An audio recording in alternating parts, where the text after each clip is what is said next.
आप सभी को नमस्कार। दोनों गुरुजी के चरणों में प्रणाम करता हूं। सर के लिए क्या कहूं, जमी से आसमां तक देखता हूं सारी दुनिया को। समझ रहा हूं आपकी सीटियां। मैंने माना लेडीज एंड जेंट्स का अनुपात बिगड़ा हुआ है, लेकिन इतना भी बिगड़ा हुआ नहीं कि तुम पुरुष को देख के पुरुष को सीटी मारो। जमी से आसमां तक देखता हूं सारी दुनिया को, न कोई शब्द मिलते हैं न कोई शख्स दिखता है। हमारी सारी एसलीपीएस को संजीव सर के अंदर केवल भगवान दिखता है। आज के इस खूबसूरत दिन 11वीं एनिवर्सरी की इस ग्लोरियस 11 साल के लिए आप सभी को मेरी तरफ से बहुत बहुत शुभकामनाएं और एक बार जोरदार तालियां, अब तक की सबसे बड़ी तालियां इस 11 साल के लिए।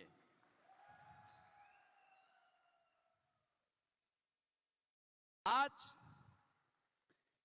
इस स्टेज पर खड़े हैं हम, मलेशिया में हैं, अच्छे कपड़े पहन रहे हैं, अच्छे सपने पूरे हो रहे हैं, अच्छी गाड़ियों में हैं, देश विदेश की यात्रा कर रहे हैं। ये सब कुछ जो हम कर पा रहे हैं, इसमें हमारा केवल 1% रोल है, 99% रोल औरों का है।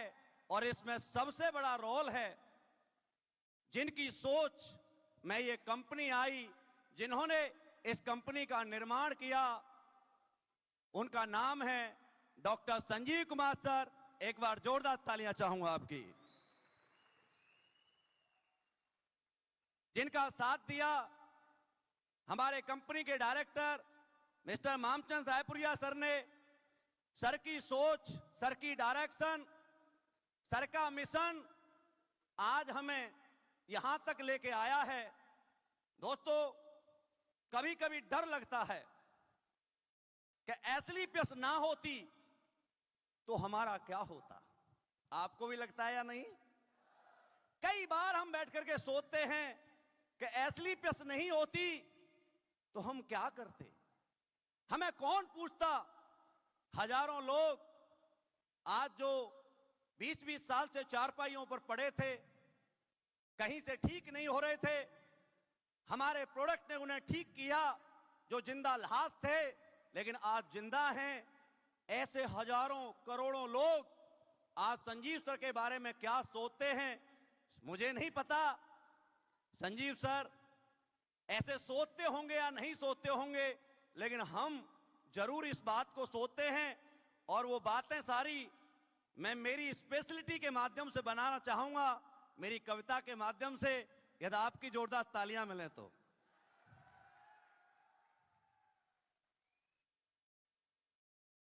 गुरुदेव आपके होने से,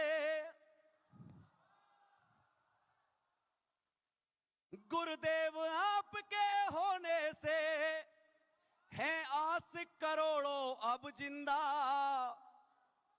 ले दुआ लबों पर बैठी हैं, थी लाश मगर अब हैं जिंदा।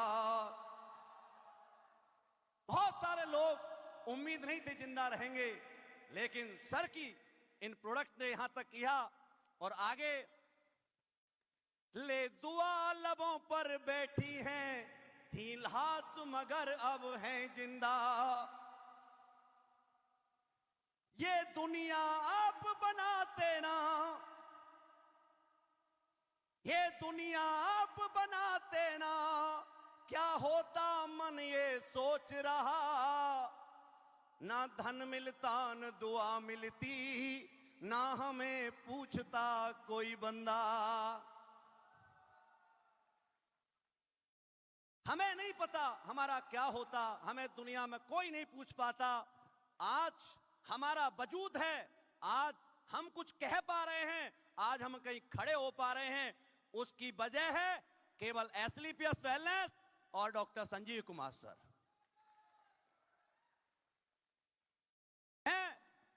अपने बारे में आर्मी में था, मुझे नहीं पता था करोड़पति कैसे बनते हैं, क्योंकि मेरे तो गांव में भी कोई करोड़पति नहीं था।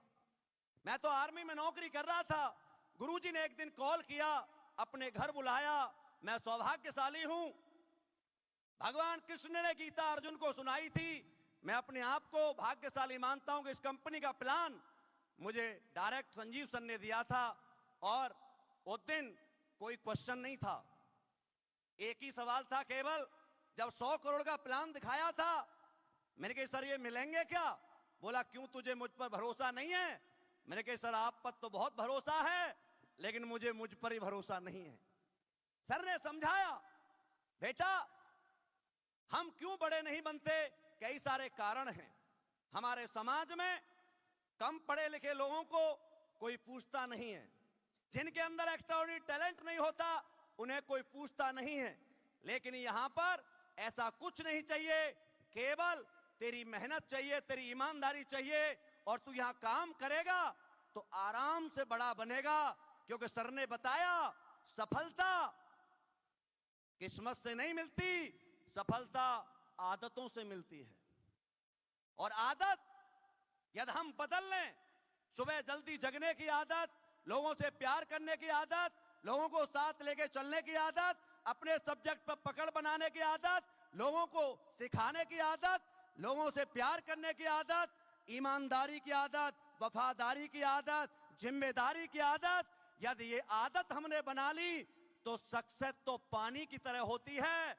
पानी को जहां तक आपको ले जाना है वहां तक आता है, लेकिन उससे पहले आपको उसके लिए रास्ता बनाना होता है।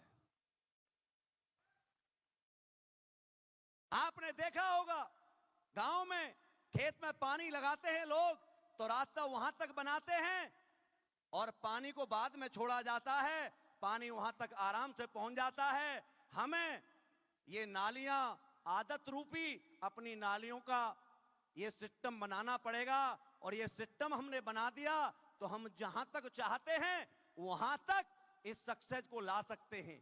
यस या नो? दोस्त, सर ने समझाया था बेटा यहां काम करना बहुत आसान काम है, और बताया था कि कई सारे सेक्टर हैं, पढ़ाई हर जगह जरूरी नहीं होती। और उस पढ़ाई के ऊपर मुझे एक स्टोरी मिली थी जो मैं आपको सुनाना चाहूंगा। एक स्कूल में एक चपरासी था, बहुत सारे टीचर होते थे लेकिन चपरासी बेचारा अनपढ़ था।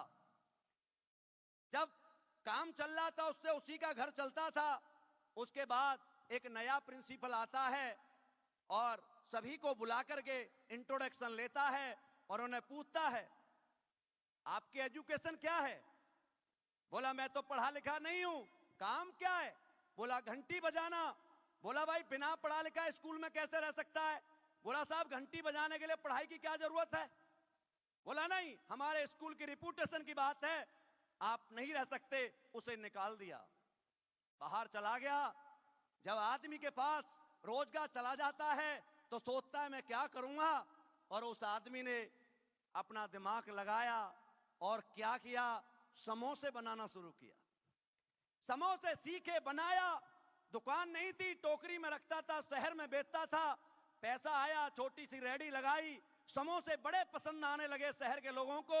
आगे चलकर उसने छोटी सी दुकान खोली, 15-20 साल लगा रहा, पूरे शहर के अंदर समोसे प्रसिद्ध हो गए, 20-30 दुकानें खोली। और जब पैसे वाला बन गया तो मीडिया उनके पास आई और पूछा भाई साहब आप इतना बड़ा एम्पायर चलाते हैं, आपके एजुकेशन क्या है?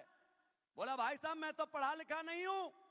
बोला भाई साहब जब आप पढ़े लिखे नहीं हैं तब इतना बड़ा कारोबार करते हैं, पढ़े लिखे नहीं होते तो क्या करते?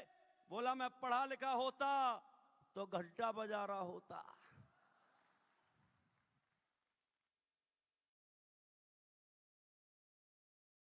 जरूरी नहीं है हर जगह हर चीज काम आए। पढ़ाई से लोग बड़े बनते हैं, मैं मानता हूं, लेकिन ऐसा कौन सा इतिहास में लिखा हुआ है कि जो लोग पढ़े लिखे नहीं हैं वो बड़े नहीं बन सकते?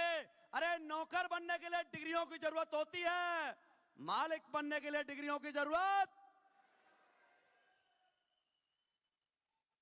यहां पर यह साबित किया है हमारे कंपनी के एमडी साहब ने।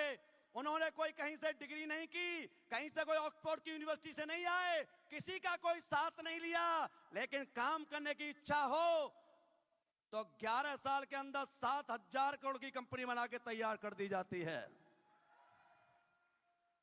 यशानो, हमें देखकर बहुत सारे लोग आज अलग अलग बात करेंगे, अलग अलग कंपनियों के लोग अलग अलग बात करेंगे, अलग अलग ज्ञान देंगे, लेकिन उनसे कहना, अरे तुझे तो ज्ञान देना है, तुम्हारा क्या है, तुम्हें तो ज्ञान देना है। हमसे पूछिए, हमें तो इम्तिहान देना है। यहां काम करने के बाद बहुत सारे लोगों से मैं सुनता हूं, लोग हमसे जलते हैं। अरे दुनिया तुमसे जलती है, जमाना तुमसे जलता है, यही तो आपकी सफलता है या नहीं? जब प्लान दिया सर ने, समझाया, मैंने काम करना शुरू किया और सर ने मुझसे एक बात कही थी, बेटा आज मुझे तो हीरो बनने का मौका दे रहा हूं। मैंने कहा सर हीरो और मैं? कहा यस। मैंने कहा सर फीस कितनी दोगे? बोला 100 करोड़। और मैंने कहा फिल्म का नाम क्या है? बोला ब्रांड एम्बेसडर। और मैंने फिल्म में, सर ने कहा एक ही काम करना, जो फिल्म में लोग काम करते वही काम करना है। मैंने कहा क्या काम है? कि ये बता, फिल्म में जो हीरो रोल करता है वो अपनी स्क्रिप्ट बोलता है या डायरेक्टर की? बोलो अपनी या डायरेक्टर की? अपने डायलॉग बोलता है या डायरेक्टर के? सर ने कहा आज के बाद अपना दिमाग ताला मार के बंद रखना पड़ेगा। बोलो बंद रखना। मैं जहां बुलाऊंगा आना, मैं जो बोलूंगा वो बोलना, मैं जहां भेजूंगा वहां जाना। मैं कहूंगा जिम कॉर्बेट 1 महीने रहना तो रहना, मैं कहूंगा मलेशिया आना है तो आना। जहां जहां शूटिंग होती है वहां वहां आते रहना, धीरे धीरे पैसा तेरे अकाउंट में आता रहेगा। मैंने कहा सर मैं ये काम करने के लिए तैयार हूं। मैं जब काम करने आया था इस पिक्चर में तो दोस्तों हीरो होंडा पैशन पे आया था, लेकिन आज इसमें काम करते करते ऑडी, जैगवार और फॉर्च्यूनर जैसी गाड़ियां गुरुजी ने गिफ्ट में दी हैं। मैं जब आया था 2 BHK छोटे से फ्लैट में रहता था, लेकिन आज इस पिक्चर में काम करते करते 5-7 करोड़ का पेंट हाउस गुरुजी ने अपने हाथों से दिया है। और मैं जब आया था तो 50,000 रुपए महीने की आर्मी में नौकरी कर रहा था, लेकिन आज इनकम लाखों रुपए महीने है, करोड़ों रुपए में यहां से कमा चुका हूं। और आज मौका है, हम भी एक फिल्म बनाने जा रहे हैं। क्या आप हीरो बनोगे? अरे आप हीरो बनोगे? और उस फिल्मों में और इस फिल्म में बड़ा फर्क है। वहां के डायरेक्टर में और यहां के डायरेक्टर में बड़ा फर्क है। आपका सिलेक्शन पिक्चरों में भी हो जाए तो आपका वहां भी अप्लायन होगा या नहीं होगा? अरे होगा। वो जो कहेगा वो करेगा या नहीं करोगे? आप, वहां का डायरेक्टर कहता है काला मुंह करके गधे पे बैठना है, हमारे डायरेक्टर कहते हैं विटामिन सी के फेस वॉश से फेस धो करके क्रीम लगा के सुंदर बन के आना है। वहां का डायरेक्टर कहता है गधे पे बैठना है तो बैठना पड़ता है, हमारे डायरेक्टर कहते हैं रोल्स रॉयल और वेंटले में और जैगवार में बैठना है। वहां का डायरेक्टर कहता है साड़ी पहन के आना है, हमारे डायरेक्टर कहते हैं 1 लाख का सूट पहन के आना है। आप बताइए वहां के हीरो बनना चाहते हो या यहां के? और आपको बता दूं फिल्मों में काम करने वाले लोग हीरो या हीरोइन नहीं होते, उन्हें एक्टर बोला जाता है, कलाकार बोला जाता है। असली हीरो वो होता है जिसके ऊपर पिक्चर बनाई जाती है। असली हीरो के नाम बता रहा हूं। असली हीरो है सरदार भगत सिंह, चंद्रशेखर आजाद, सुभाष चंद्र बोस, महाराणा प्रताप, अब्दुल कलाम, नरेंद्र मोदी। और सबसे बड़े हीरो हैं, आज के समाज के सबसे बड़े हीरो हैं डॉक्टर संजीव कुमार सर।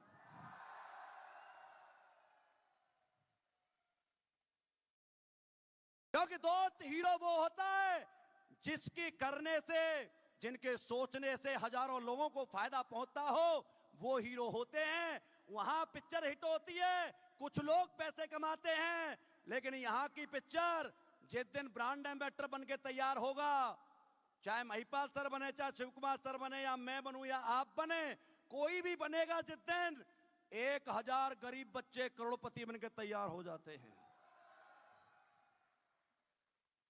आपसे पूछना चाहता हूं, वहां के हीरो बनना चाहते हो या यहां के?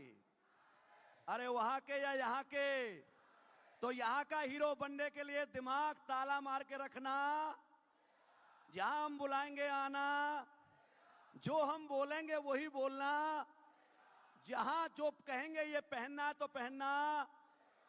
और दोस्त, बहुत सारे लोग हैं जो अलग अलग बातें करते, मैं सुनना था, कुछ आती है, कुछ लोग एक बात और कहते हैं, एक लाइन और गा के जाऊंगा आपके लिए।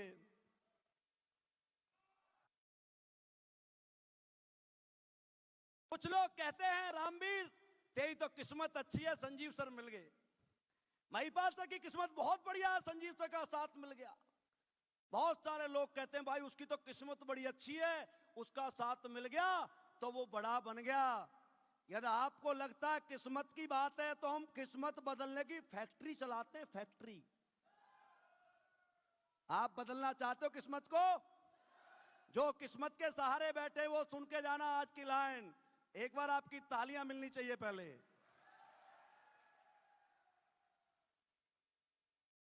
क्यों कोस रहा किस्मत को तू, और किस्मत भी बदली जाती है। तू छोड़ संग उस संगत का जहां किस्मत आड़े आती है। मेहनत की चाबी से बंधु और किस्मत को बदलते देखा है। इस कर्म की संगत में आ जा जहां किस्मत शीश झुकाती है।